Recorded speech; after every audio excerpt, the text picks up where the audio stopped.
I want to welcome Jacky Liang tonight. And, he is a member of StellarPeers that recently actually got an offer from MemSQL. And I invited Jacky to actually tell his story because I think a lot of the people in the community of StellarPeers that come from an engineering background and want to transfer into a product management role find, that it's really a challenge, right? Because sort of like catch-22, right? They need you to have PM experience, and therefore they won't look at your resume, right? So, and actually even doing this transition outside your company, it's much harder, right? Mm-hmm. Usually it's much easier to do it within. So I find Jacky's story really good because he did it outside. So, just to give you a short bio on Jacky, and then I'm going to pass it to Jacky. Jacky he's an engineer, software engineer, graduated in 2016, correct, Jacky? No, 2016? 2016, yeah. Yeah, he's been 2 years working for Looker, which is an analyst company, data analyst company. And he got the offer from MemSQL. So he's soon to be a product manager. At MemSQL. So with that start, with the beginning, Jacky, I just want to pass it to you so you can tell us your story, your strategies, and what you can advise folks. Thank you, Milena. Thank you for the introduction. So I guess I'll kind of give you guys a background on what I've done so far, kind of my career aspirations, and then why I wanted to get into product management, and then kind of my process on the entire thing. I'm sure, I guess, can you guys type in the chat, like, how many are engineers right now? I'm guessing most of you, if not all of you guys, are engineers. Okay, so I'm guessing a good number of you guys are engineers. Okay, technical marketing. I know Kunal. Kunal is an engineer as well. Okay, so I guess I'll just frame this more as an engineer to PM kind of thing. So as Milena said, I have a computer engineering degree from Drexel University. And that was a 5-year program where I did 3 different internships. They were each 6 months long, and they were all very software engineering oriented. But also one of them, the last one that I did in Shanghai, also was pretty involved within product management. And the reason why I did product management within that company was more like because my tech lead as well, my project manager, left the company within like 2 months of me joining. So there was no product manager at that point. So I kind of had to take on that responsibility. And it was pretty stressful because, when people leave, it's pretty bad, especially when they're senior to you. But it kind of gave me a taste into project and product management. So that kind of, those experiences kind of came back to me. During my time at college, I hosted my own hackathon. It was called Dragon Hacks 2016. We had like 500 people coming from all over the world. Had my own little startup, I guess you could consider it, called Schedulizer, where kind of students could like look up classes and generate their own schedules. So I'd say my experience in college were not just software engineering oriented, but involved a lot of leadership type activities as well, which kind of shapes me to who I am. And then right now I'm a 2nd-year engineer at Looker. I came to Looker right after college and I moved to Silicon Valley. So kind of why I chose to become a product manager. I like coding, but it's not, I know it's not something that I'll do the rest of my life. Not really where my true passion lies. I like it, I can do it, but it's just not really what I really want to do in the end in the end. So product management seems pretty interesting to me because it's a combination of like design and engineering and talking to people and business and strategy, which is really kind of the intersection of what my interests are. And I'm sure for all of you guys might, have more affinity to design or more affinity to engineering, or maybe you guys have more affinity to business and strategy. But I guess in the end, you guys probably want to combine all those things and not just do engineering or not just do design. So, if that's kind of your story or kind of what your values and missions are in life, then I think product management is definitely a good thing for you. If you guys have any questions, feel free to ask it or type it. I can answer it as I go on. But I'll just kind of go into how I started. I think that people can jump in and ask questions, but at the end, I also want to leave, some minutes to have Q&A. Okay, sure. Yeah. If you have questions, feel free to type it, but we could also leave it to the end. So I started looking 2 months ago in terms of product management jobs. I actually talked to my manager during this time whether there were opportunities within Looker where I can get into product management. And unfortunately, at Looker, they were looking for people with 5 years of plus PM experience, which I definitely don't have. And so, I talked to him that, I think perhaps me staying at Looker isn't worth it. So he knows that I've been looking, and he's been very supportive of me. And so that's actually something that's very important to know, which is every company kind of has their own definition of what a product manager is. Some companies may be more technical focused, which is definitely MemSQL. MemSQL is very technical focused in terms of their PMs. But there are companies that look for people with consulting backgrounds or design backgrounds or business backgrounds. Maybe they want an MBA from a top 10 school. That's very common. And so it's really dependent on the company, but it seems like, judging by this crowd, it's more engineering focused. So, you being in Silicon Valley really helps in terms of, being a more technical focused PM. Mm-hmm. So definitely do your research in terms of kind of like what the company is looking for. And I see someone's typing a question. Okay, so when I first started, I kind of wrote down a list of companies that I would love to work for. And I just looked on websites. I can share some resources with you guys later on how I looked. One of them that I looked at was called breakoutlist.com. Breakout List is this website that lists all the kind of very high potential late stage companies within the Bay Area. It also includes companies from like New York and Seattle and whatnot. But it's a list of companies that are very high potential. So that's one of the first things I looked at. And I would, one thing that I did at first was I would go on LinkedIn. I would activate premium. I would go to the advanced search, and I would look up some director of PMs and PMs in these companies. And I would just add them as a contact and message them and say something like, hey, my name is Jacky. I'm currently an engineer at Looker. I'm interested in a product manager role at X company. I was wondering if we could have a chat. So it's basically just like being clear that we'd love to talk to you about this position. And a lot of people are happy to do that. Unfortunately, it didn't actually lead to anything, but I was able to set up some chats with people. We talked about the position, but unfortunately it didn't actually lead to anything, which is fine. What was the ratio of like people that say yes to no? Yeah, this is like a metrics question, but yeah, I think I reached out to like 30 to 40 people. And I would say like the majority of them just kind of ignores you, or they accept the message or accept the connect request and they don't reply. But I usually try to follow up, and I got like 4 or 5 people replying saying, we're not looking for PMs at the moment, or yeah, I would love to chat with you.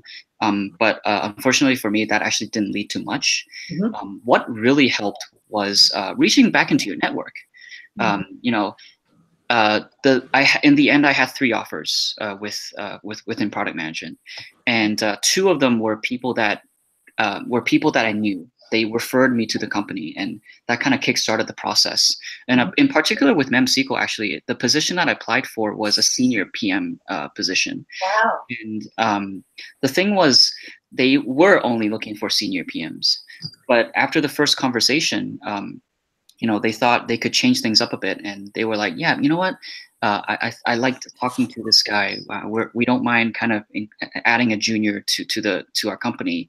But think about it. Like, had I not applied to this position, I wouldn't have had this offer today. Oh, that's a very I really encourage everyone to not undersell yourself. Believe in your abilities and just apply.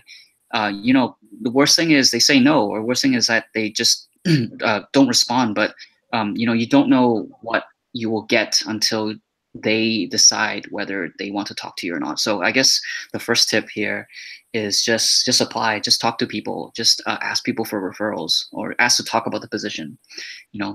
Reach out back into your network, and you don't know what will happen. Like, exactly, like if I didn't click that one button that says apply to the senior product manager position, I would not have had this position today. So just don't sell yourself short. Believe in your abilities. In terms of resume, did you face issues convincing your friend, colleague to refer you for a senior PM role? So for this position, it was interesting because it wasn't actually a referral.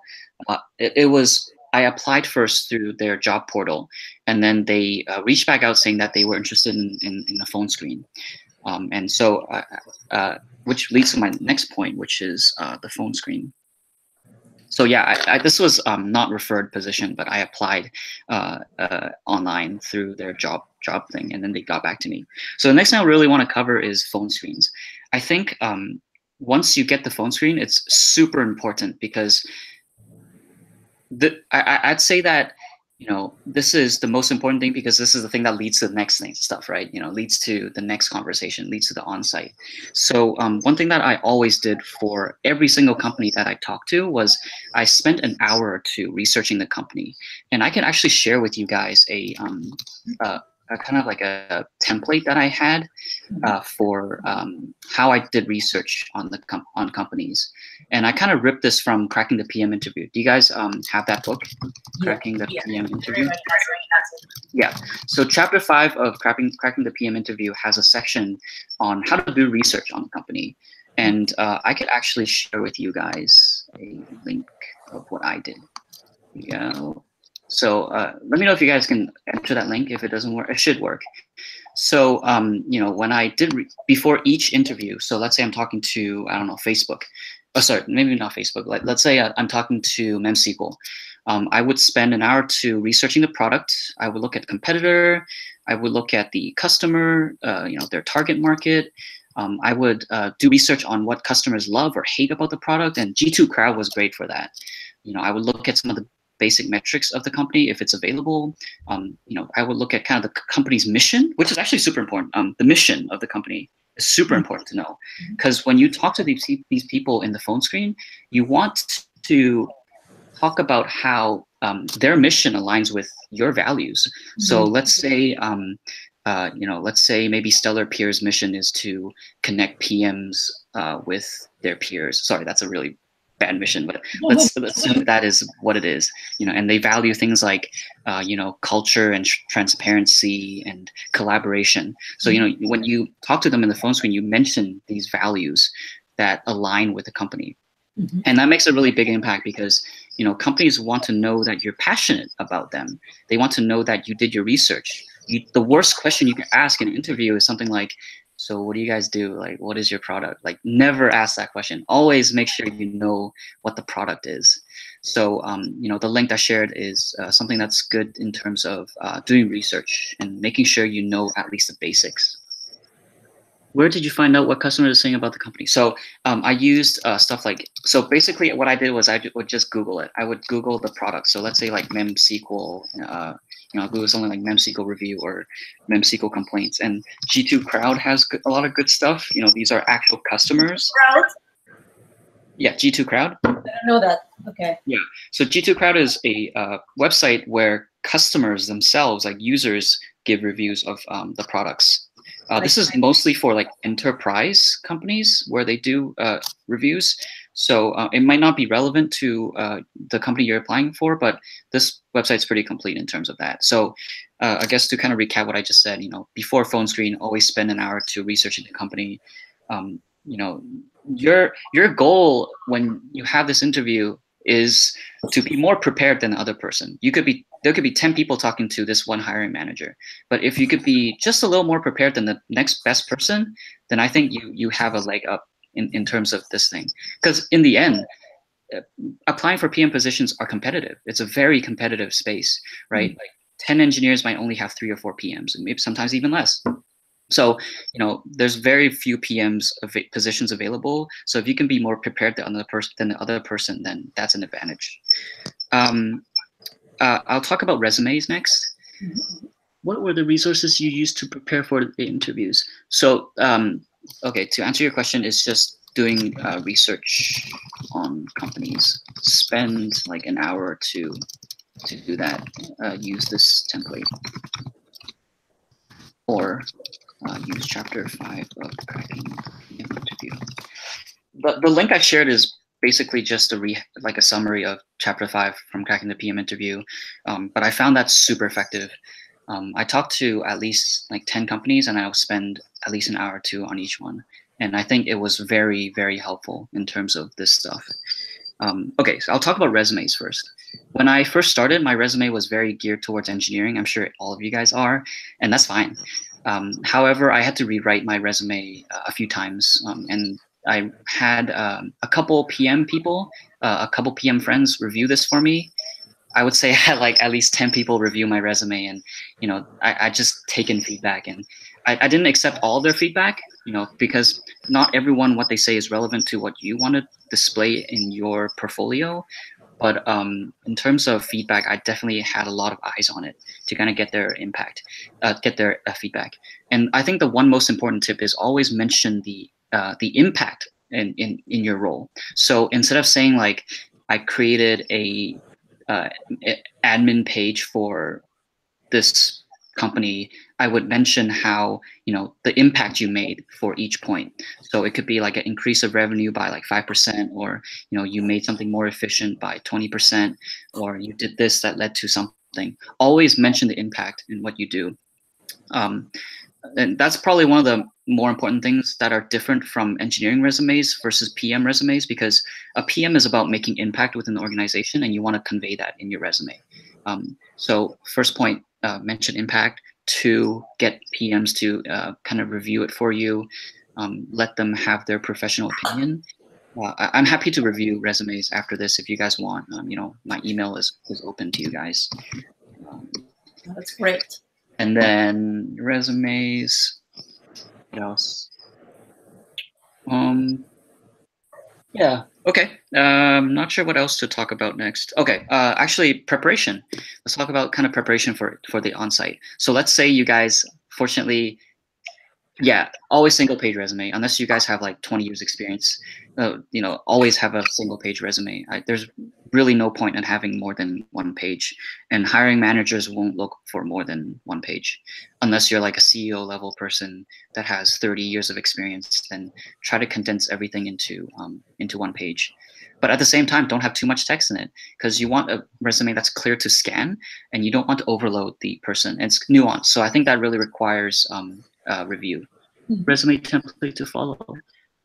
I don't have a template. I kind of thing using Illustrator, I had a friend that's a designer, and he kind of designed the resume for me on InDesign, and I kind of added it to it.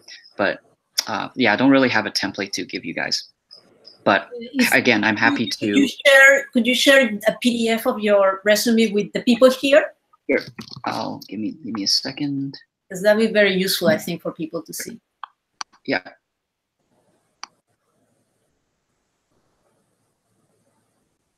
Give me 1 second, guys. Sorry about that.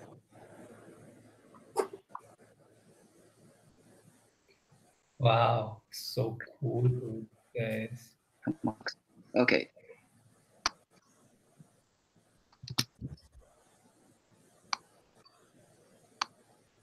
Sorry, my internet is like super slow for some reason. Give me 1 second. No worries. Okay, here you go. Do you think having separate portfolio links for side projects helps? Yes. Not directly in the resume, but let's say you have a personal website, right? If you have a personal website, link that personal website on your resume. I did that too. Like, it's on the top right corner.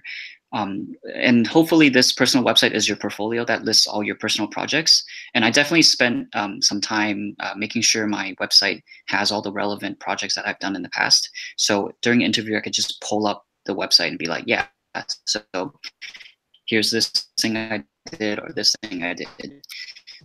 And I guess let's review my resume a bit if you want. So, can you share your screen? Sure. Okay. Let's see.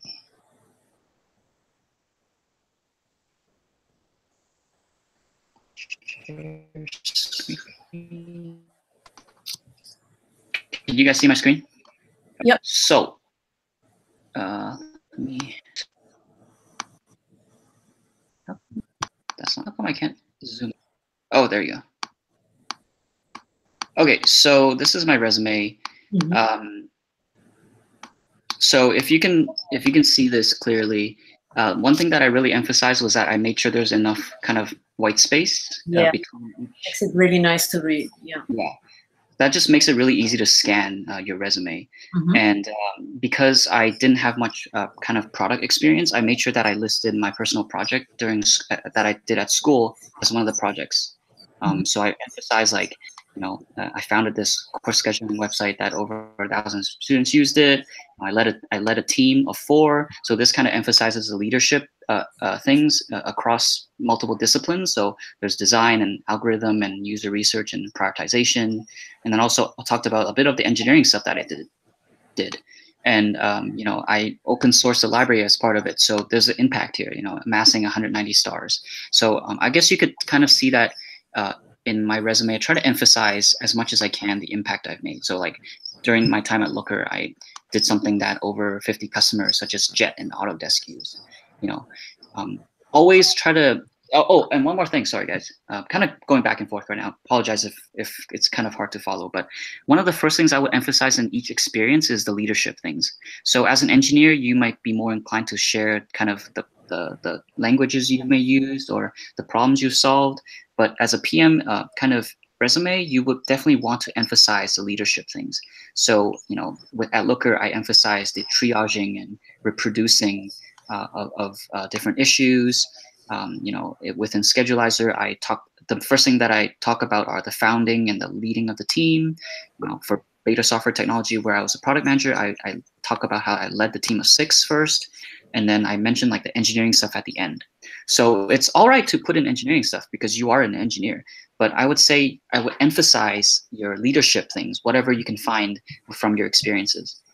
And then this one's kind of debatable whether I should have included it, but I included a skills section that talks about kind of the technology I've used. And then for things that don't require their own experience, I just talk about it in the activities and the recognition. So I talked about kind of Dragon Hacks, where I hosted the hackathon. I talked about how I was the student ambassador, but this stuff is not as important. Definitely more important is your experience. And make sure like your name. One thing that I see from a lot of resumes is that their names are too small. If people don't remember your name, then they're not going to choose you. So make sure your name is big enough on the top. And then I also have like my email and the website as well. Tell me one thing, Jacky. Yeah. Usually there are like automated systems, right, that are looking for resumes and things like that. And for engineer folks that don't have the word product manager on their resume, were you successful in recruiters approaching you, through LinkedIn? Yeah. Okay, so your question, to kind of repeat your question, you're saying that recruiters use resume scanners, scan your resume, right? And is there any tips in terms of improving the chances for the recruiters? Is that kind of your question? Yeah. I actually don't have an answer for that because my resume is actually very. However, it didn't seem to present a big problem in this case. So I'm actually not 100% sure how to answer that question. Well, I guess my question is: Did you get did recruiters approach you through LinkedIn before you approached them? Okay, so for me, all the recruiters that approached me were engineering related. So I actually haven't had much experience with. I actually haven't had a good experience with recruiters on LinkedIn because they think I'm still an engineer, which is fine. So it was always me reaching out to people instead, and I think that's very important. Being proactive and reaching out to friends, reaching out to people, reaching out to product managers in a company you want to work for. Reaching out to just apply. Like I applied to over 200 companies. And that is important. That's important to emphasize because some people may think that, hey, nobody's approaching me, my resume sucks or whatever. And that is not the case. Right? It's like you can approach all these folks. Exactly.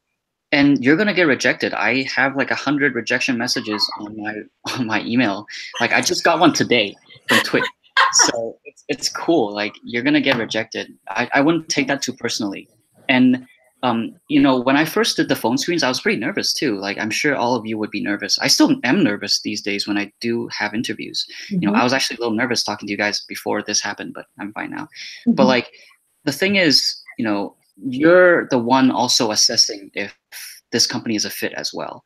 Right. And after a while, you become the person that's turning them down. You're like, you know what? I think the city isn't right for me, or the culture isn't right for me, or maybe this position is not as engineering focused, so it's too business focused. It's not the right one for me.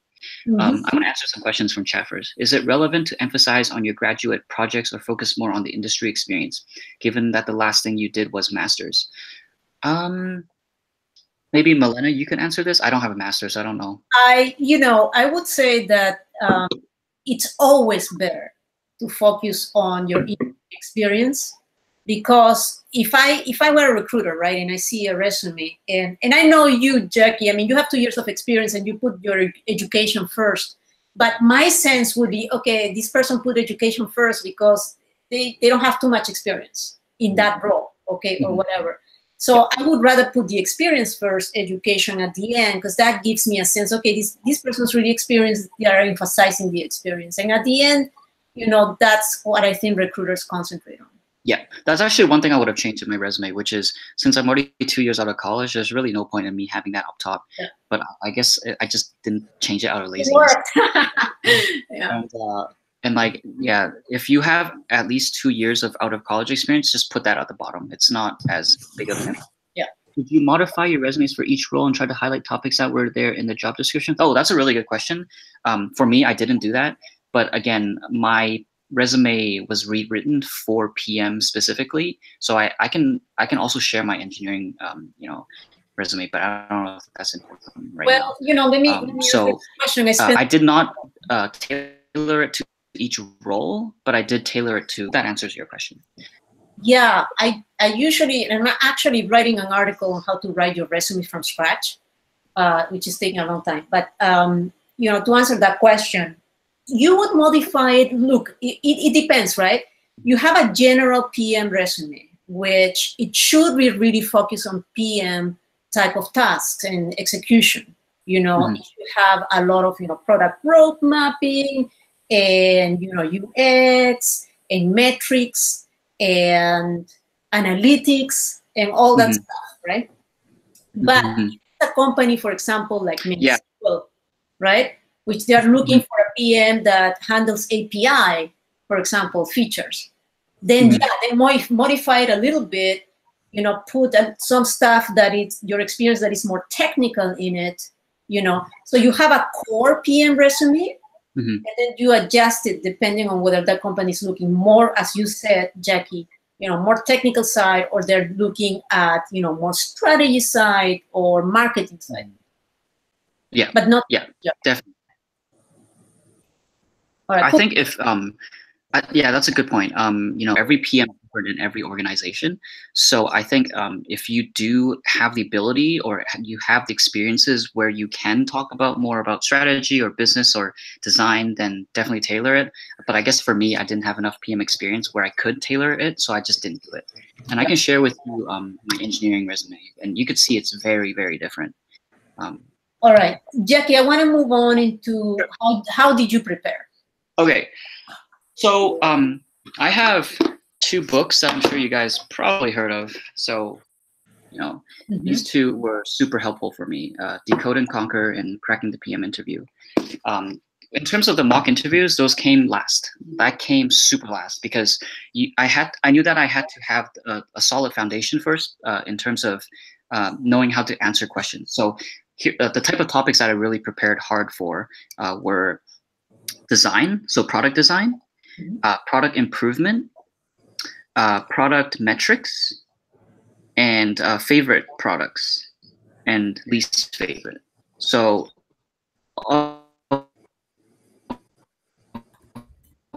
all the 3 on-sites that I went to, these 4 product design is something like, design a new feature for Facebook or something like that. And then product improvement is something like, given like Facebook birthday, improve on it, stuff like that. And then metrics would be, how would you assess the success metrics for this feature?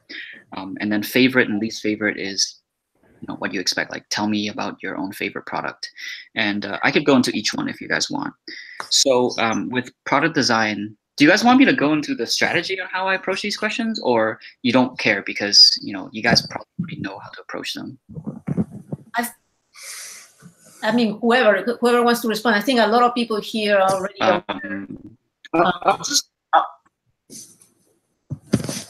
Strategy is good. What I would love to hear that. I would love to hear how he prepared.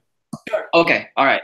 So in terms of like things like product improvement and product design, use Decode and Conquer's what do you call it? Framework.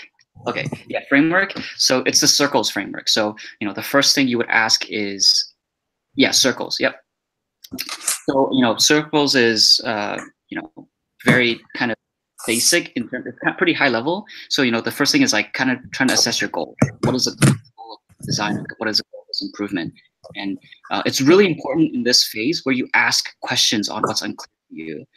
So what is the goal of designing a new feature for Facebook? Is it to increase engagement? Is it to add more users? Is it to improve on the design? Like UI design? Is it to convert these guys to like buy stuff, or to convert them to use a certain feature? So asking really important questions that are unclear to you. One of the first things that for me as an engineer that was really jarring for me, because as an engineer you're kind of expected to know everything, right? Well, maybe not, but like you're encouraged to ask questions for engineering question too. But in product management, it's very important to understand and be clear what the goal and what the scope of the question is.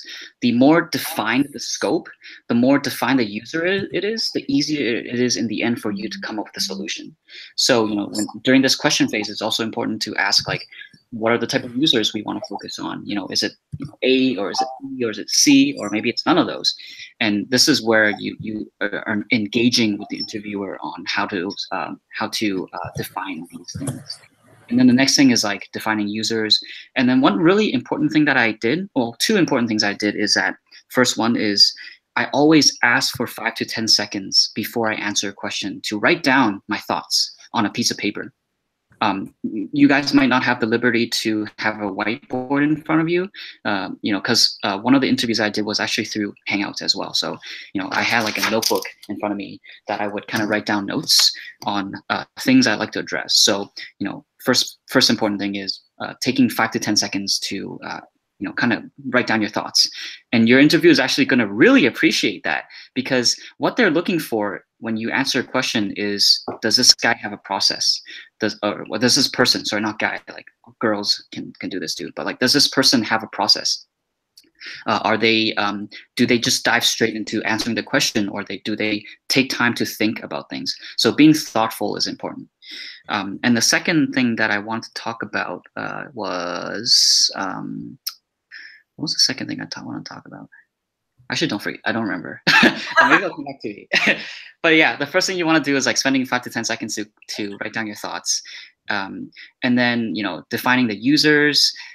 Oh, right. The second thing is asking whether I personally like to ask the interviewer whether I'm going in the right direction, because they might not want to stop you while you're answering a question. And it turns out when you reach the end of the question, it wasn't really what they wanted to ask you. So I like to ask the interviewer, like, do you think this is the right direction that I'm moving in? And most of the time they'll be like, yes. Or maybe they'll say no. They'll be like, no, I think you should think about it this way.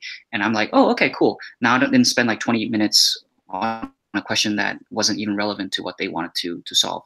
So just being engaged, it's a conversation in the end. It's a conversation. Product management is a conversation, right? So have that conversation. And then I could go through the rest of that circles framework, but I think for time limits, I'll just kind of blaze through it. The next thing you do is kind of define the user, and then you define their needs, and then I focus on the needs, and then I come up with various solutions, and then I always assess the impact and the effort and the kind of the REI. I usually try to assess 3 things when I'm assessing trade-offs. So the reach of the solution, how many users am I reaching?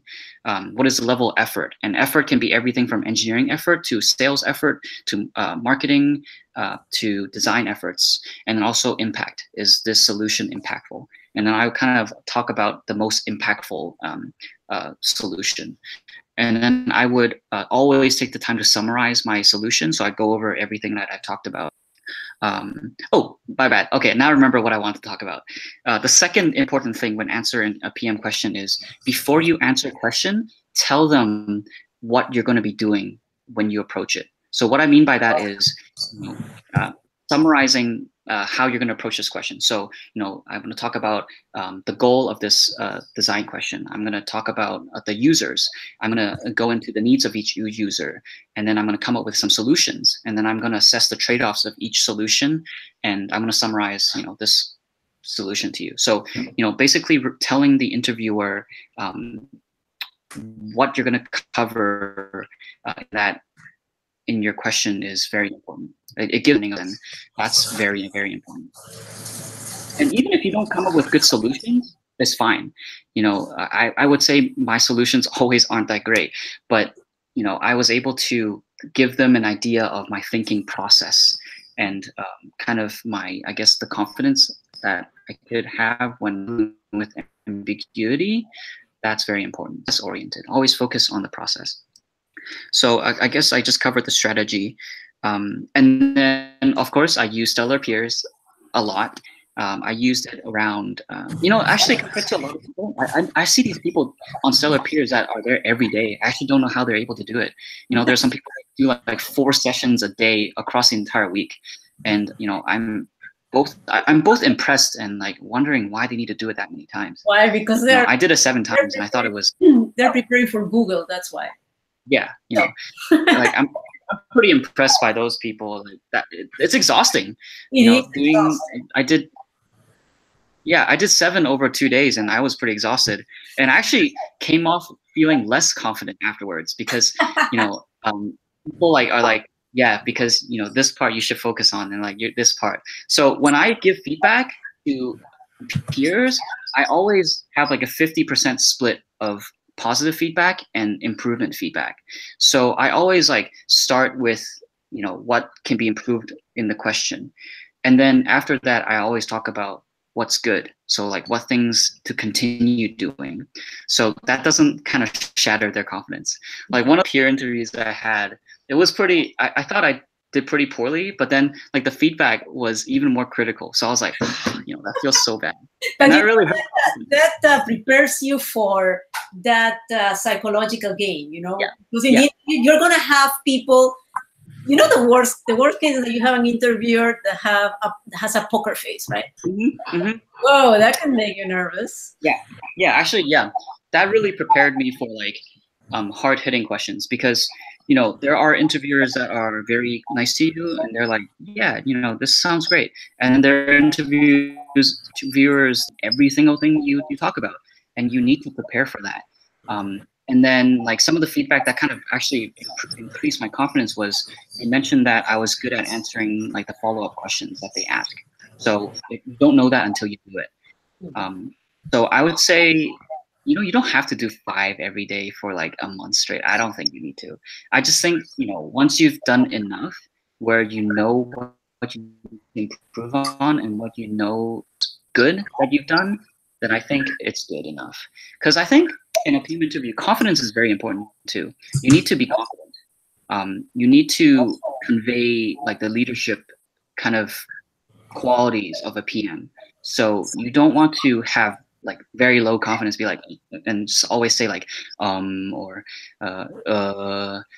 and like be quiet and like be very quiet. Like you want to be confident, right? You want to be sure of your answer.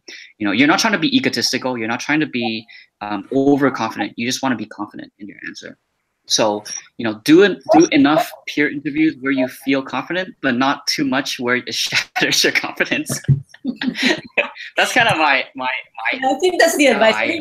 Everybody has a different level of getting there, right? Like I remember I was talking to this guy, another one of StellarPeers, and he told me, I know the moment when I am confident enough, right? So I think everybody knows their own limits. Yeah, exactly. Understand yourself and then do it from there. Some people might need 100 mock interviews. That's fine. That's what they need.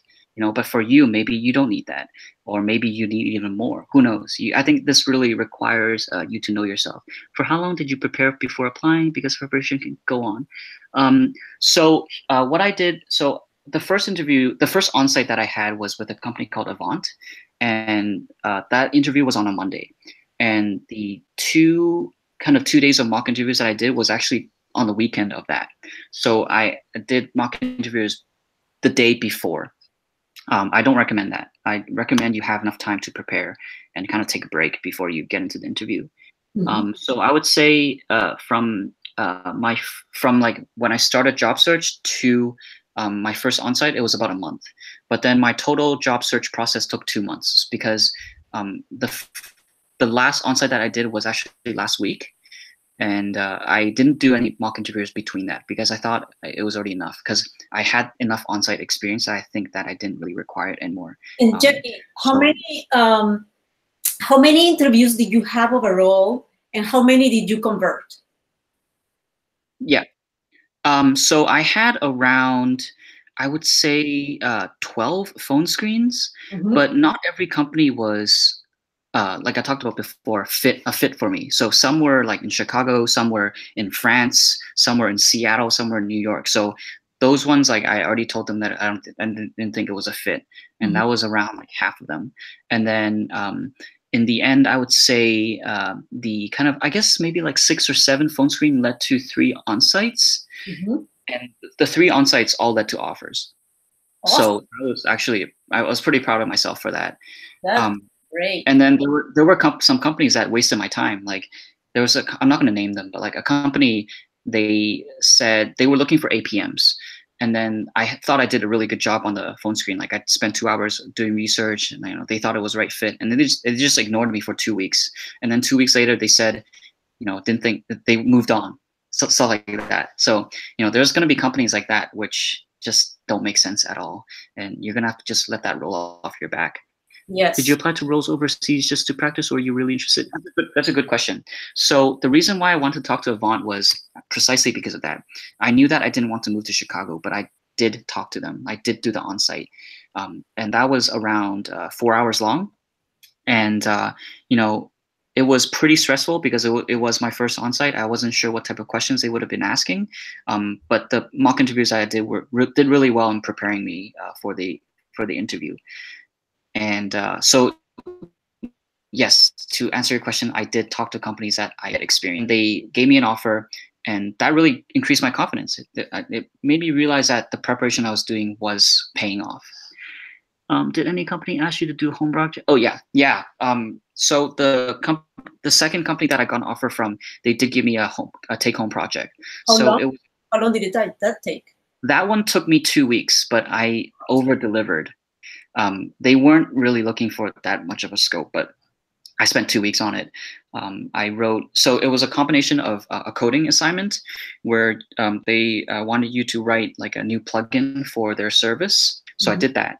And then I also went through the entire kind of like development cycle. So the PM position was to improve the kind of developer portal. So this included everything from documentation, API to the marketing aspect. So I did like a complete assessment of that thing. I could probably share that with you guys. So for that thing, I spent 2 weeks on it. I wrote 17 pages on Google Docs. It really, really impressed them. It really impressed them. And when I turned them down last week, but they said they were really sad that I turned them down because that was one of the first time where someone spent this much effort on a take-home assignment. And I wasn't paid because I'm actually an international student, so I can't do contracting work without like breaking laws. So it was unpaid, but I just wanted to impress them, and it did. So I'm going to share with you guys this link. I'm sure you guys have feedback for it. It's like probably not perfect, but I think it's the thought that counts. So let me share this with you guys. Man, why is the internet so slow today? Copy link. Okay, here you go. So I guess to kind of summarize this entire process, it's really just about preparation. You don't need to be more talented than the other person. You don't need to have more experience than the other person. You don't need to be the best PM. It's just about preparation. The more prepared you are for the company, the better your chances. So this is on something that you can control, which is hard work. You know, the effort you put in. The more effort you put in, the better you'll do. The less effort you put in, then perhaps, you know, the less you'll do. So I guess in the end, to summarize, it's just practice. Just use the market things. Did you ever feel that you did not hear back after the recruiter call, maybe because of the visa sponsorship? I actually didn't have that problem at all. So for me, it wasn't a problem. Yeah, it wasn't a problem for me. So let's see. I guess, is there anything else? Any other questions you guys have, or other topics that I haven't covered so far? Oh, let's talk about the offer itself. So I was offered like a certain amount for each company, right? The reason why I turned down the first two companies was the compensation amount wasn't really where I wanted to be. But at the same time, it was also, one of them was a remote position. So from home PM, I really wanted proper mentorship. And so the company that I eventually went with, they knew that they promised me that they would give me my mentorship, and I knew that they were going to mentor me in terms of like the PM related things. So that was super important in me accepting the offer, the mentorship aspect. And then, of course, for the offer they give you, I always recommend you guys asking for more. No matter what offer they give you, let's say they offer you, you know, these are not real numbers, but let's say they offer you like 150K, still ask for more. It's a really good offer, but still ask for more. So how I asked for more was that, you know, because this company is in SF, I knew that living expenses and rent is very expensive for SF. So I asked them if there's any way they could make the offer, you know, 160K. And maybe they say no. They'd be like, no, we can't do that, but we can do 155. Well, you just added 5K to your salary. But maybe they say yes, then, well, you just added 10K to your salary. Good job. You know, always ask for more. Doesn't matter what it is, always ask for more. And Jacky, what happens, you know, did any of those companies ask you and say, hey, how much are you making right now? Because that's a bad, you know, I would never answer that question. Yeah. Actually, almost every company asked me that, and I never answer it. Don't answer it. How did you manage that and say? I would just say, can we talk about that in a later date? And yeah, I just always, well, I didn't say no. I just deflected the question. I would say, you know, we can talk about that in a later date, because they always ask me that like during the phone screen. I don't know why. So I'll just be like, yeah, right now I'm not focused on that topic at the moment. I just want to see if the company's a good fit for now. So, you know, if we could talk about it in a later date, they always say like, yeah, sure, no problem. And then when it comes to offer, never be the first to give number. Let them offer you first. Never be like, you know, I'm making this amount. Okay, so two things you never do when it comes to negotiating. First, never be the first to give them a number first. So don't tell them how much you make right now. It might even be illegal in your state. I think it's in California, it's illegal to ask for that. So don't tell them how much you make right now, and don't tell them like what you had in mind. Always let them make the offer first. Yeah, that's pretty much it. Just don't make the offer first. You always get screwed over because of that.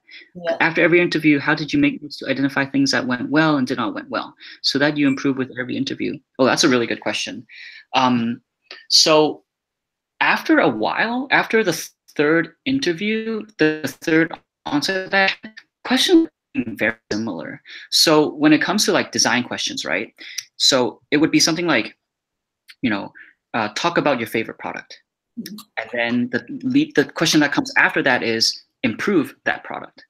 And the question that comes next is like determine metrics that would help in this improvement, you know, to assess whether it was successful. So it's always just like a mix of those four core topics, which is design, improvement, metrics, and favorites. So, you know, if you can be really good at those four core topics, then I think you're pretty much set for 95% of the questions. And there's also, because you guys are also engineering background, they would, most of the time they would ask about, you know, a project that you've done.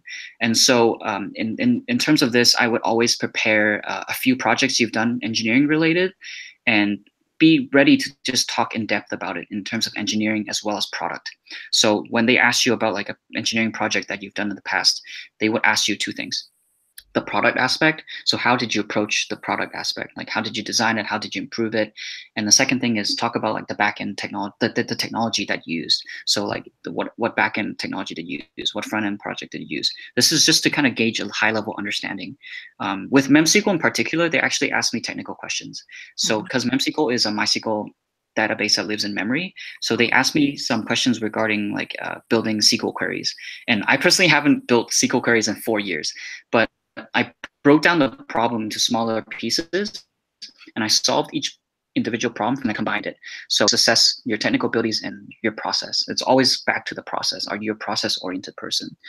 And then if I think that I didn't answer the question great during an onsite, then I would go back and kind of improve on it. And then for the next one, now you have an even better answer. So it's all just like preparation. Like the more you do, the better you get. The more interviews you've done, the better you'll get. And Jacky, in terms of behavioral questions, did they ask you some? Yeah, a ton. I would say, you know, you'll get more behavioral questions than you'll ever get in an engineering related interview. So, Anyone that question particularly found challenging? Challenging? That's a challenging question. You know, there's some questions like, for example, tell me your greatest weakness. How do you answer that, right? I've never asked that. And I don't have an answer for that. Maybe I'd say like my greatest weakness is like I don't have enough product management experience. Okay. You know, that's a weakness, but it's something I can't control. So maybe don't say something that you can control and something that you can control, which is like, you know, I just don't have enough product management experience, but I do have the urge to improve. I think I have a passion for it. You know, I would be super willing to learn more stuff that I'm not good at. You know, you just kind of want to like talk about your weakness, and then you would talk about how you would improve on it, or like, you know, fix that, just stuff like that. The question that I always got was, why are you transitioning from engineering to product management? And this answer is, it's true. Like the answer is because, you know, I like working at Looker, but I also realized that my passion lies in the intersection between design, engineering, strategy, and talking to people. And, you know, that's my go-to answer for that. What other behavioral questions are there? You know, tell me a time you disagreed with your manager. You know, those are kind of conflict management questions, and that's very important as a PM, because you're going to be disagreeing with people. Oh, actually, one question that really stumped me when I first started was, you know, how do you prioritize features? And then some people might give you a list of features that need prioritization, and they ask you to prioritize it. And so how I would approach those questions is, I would first identify what the goal of the company is. So every company has a different goal and a different mission. And your job as a PM is always to make sure that when you create a new feature or, you know, improve something, it doesn't align with the goal. Next question is, you know, what is the reach? What is the impact? What is the level of effort to implement the solution? And then one other thing I would also mention is like, you know, a customer is asking this thing, but is it really the thing that fixes their problem? Is there a non-engineering solution that could fix their problem? Or maybe it does require engineering effort to fix their solution. So kind of to summarize like what I just said, it's, you know, does this feature align with the company's goals?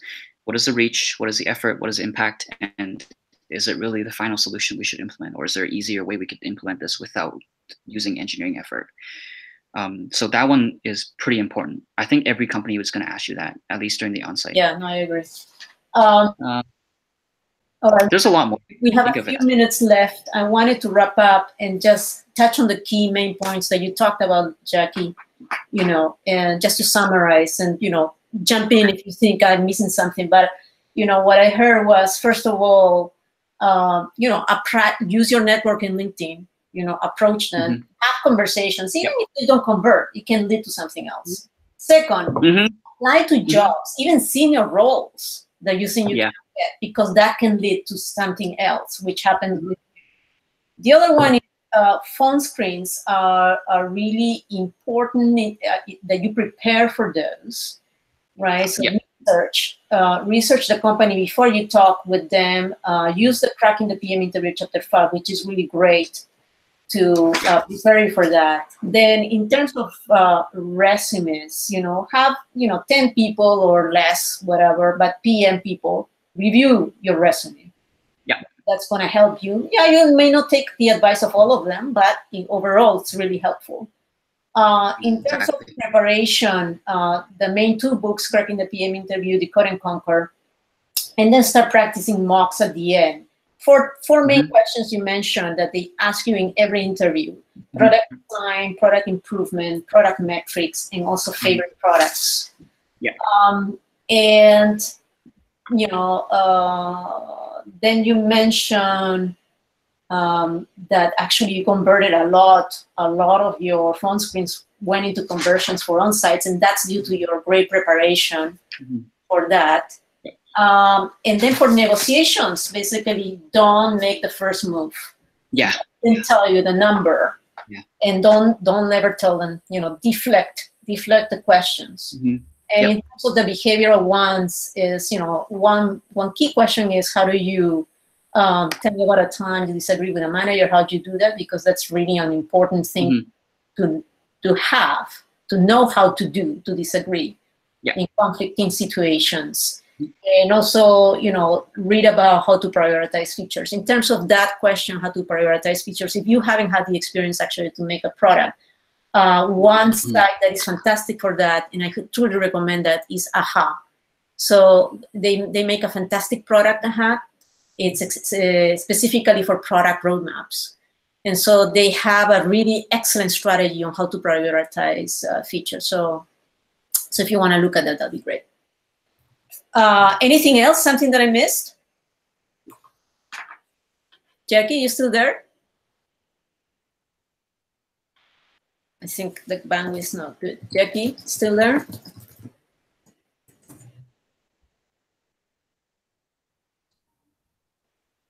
I think he might come back.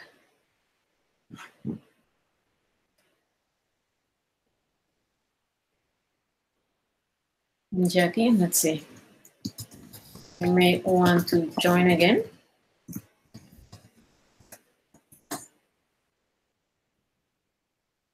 Let's see if you can get that. In the meantime, any of you have any other questions for Jacky?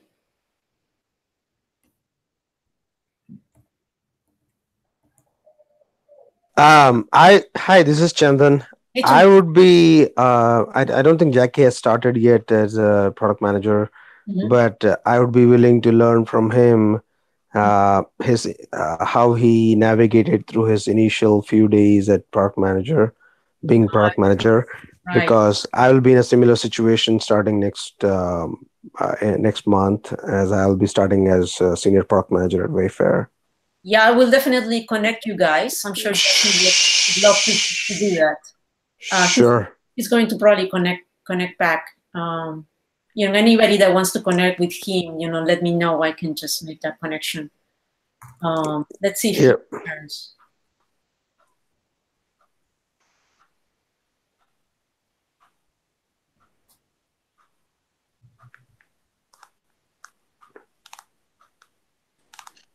Hey, Jacky. Hey, sorry guys, my internet just died. Yeah, that's all right. You froze on the screen like that. But hey, Jacky, we were just talking, and would you be willing to connect with the guys that are on this Hangout? Because I can send in your email. Yep. Okay. Perfect. Yeah, feel free. Both LinkedIn and my email works. And actually, I wanted to add a little more to the preparation part. So when you guys enter onsite, they usually tell you the names of each individual you talk to. So what I prefer to do each time is I would spend like an hour again to research each person on LinkedIn. If they have a profile, great. If they don't, then maybe Google their names and the company name. But always make sure you know the background of the people, what they've worked on, previous companies. Maybe they wrote an interesting blog article in past, and so it's always good to find ways to connect with this person. So Right. let's say maybe you guys went to the same school, or maybe you guys went to the same company before, or you just try to find ways to connect with this person when you talk to them. And then I always come up with at least 5 questions for them. So I would write down in my notebook, like before I go to on-site, like questions that I have for this person. These could be questions about what do they like about their work, or what is the toughest part about their role. I might have questions that are specific to them as a person, like what motivated them to do this thing or this or that. So having those questions ready is very important during an on-site. And then the last thing I want to talk about was take notes during an on-site or even during a phone screen. Take notes for what they say to you. That kind of conveys. I'm a natural note taker. Like I love taking notes. I just always carry with me a notebook. Maybe that's not what you do, but during an on-site, maybe they say something very insightful, or maybe they say something that's important to the position of the company. I would just write it down, and then taking notes also helps you when you're answering a design question, and also helps you for after the interview. You could critique your own answer, or you could improve on your own answer. So I always try to take notes during an interview. That's very good. That's a really, really good hint. Yeah. That I heard for the first time.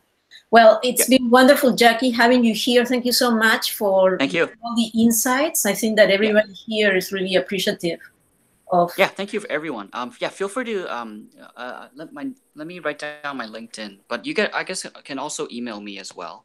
So I have your email, Jacky. Okay. I think, and what I can do is I can send that email to everybody that's in the Hangout. Yeah. Right now. Okay. Happy to connect, and it's some people are gonna tell you, like, one thing that really kind of affected my confidence before I looked was that they would tell you that it's very rare that engineers would go from PM. That hurt my confidence at first, and I was struggling to even think maybe PM isn't the right thing for me. Maybe I should do an MBA, or maybe I should transition from like Eng to data analyst to PM. But don't let that negative energy get to you. Just try your best first. Put in the effort, put in the preparation, and don't let that negative energy and negative talk affect you. Just try your best first. So that's kind of like an ending thing that I wanted to tell you guys. No, that's great. Thank you, Jacky. And I think that concludes our session today. So okay. Thank you so much. No problem. Bye, guys. Bye.